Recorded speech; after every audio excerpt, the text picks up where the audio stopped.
Carissimi fratelli e sorelle, il Signore vi dia pace. Dearest brothers and sisters, may the Lord give you peace. Here we are living this Advent season, and we are close to celebrating the Lord's Christmas. And during this time, the Church has invited us to fix our gaze on the twofold coming of the Lord. The first coming in humility of our flesh, and the second the one we await in glory. And since we speak of coming, here we have to prepare. We have to wait with joy, with hope, above all with confidence, knowing that the Lord is coming. And on this occasion I would like to offer for your consideration a sermon by Saint Maximus, Bishop of Turin, who lived at the turn of the 4th and the 5th centuries. In this sermon in preparation for Christmas, Maximus teaches his faithful, and also us, how we should prepare for the feast, for the solemnity of Christmas.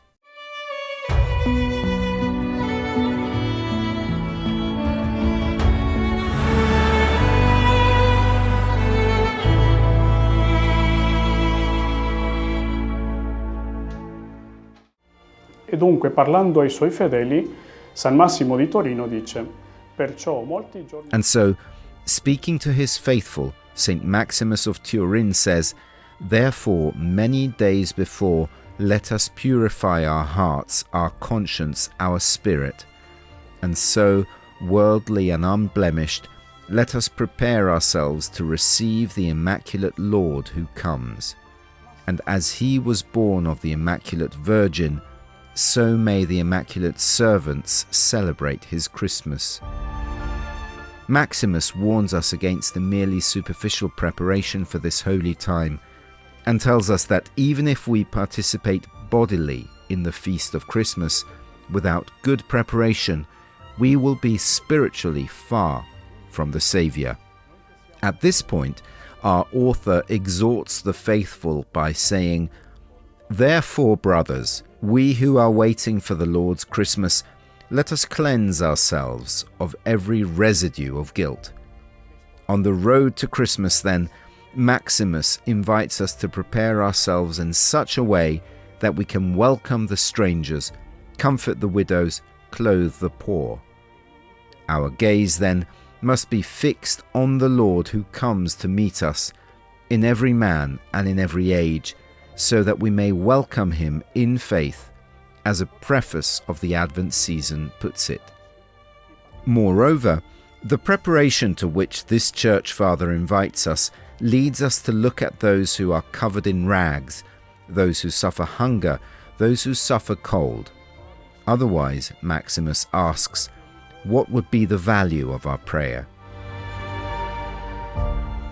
And for this reason he exhorts us to imitate the Lord by saying, "For if he wants the poor to be with us partakers of heavenly grace, why should they not be with us partakers of earthly goods? And let not those who are brothers in the sacraments be deprived of nourishment." Here is a very interesting, striking phrase that the Bishop of Turin uses, speaking of our brothers and sisters in the sacraments.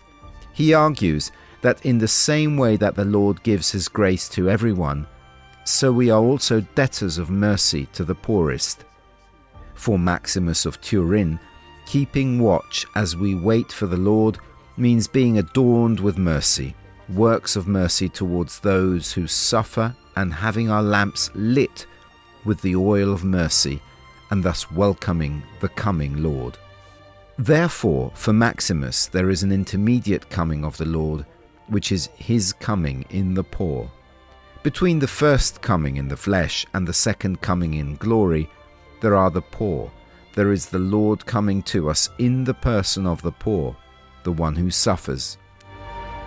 So let us prepare for this Christmas by welcoming the Lord who visits us through these people who are most in need, who are in poverty, who suffer hunger, not only with a prayer, but especially with material help for each of them.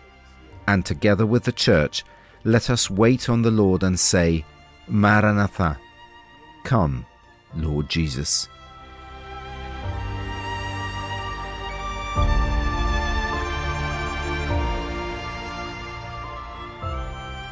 a gesture of solidarity to support the holy places and the needs of the brothers in the land of Jesus. We work together with the mission of the custody of the Holy Land. Our accounts can be found in the QR code.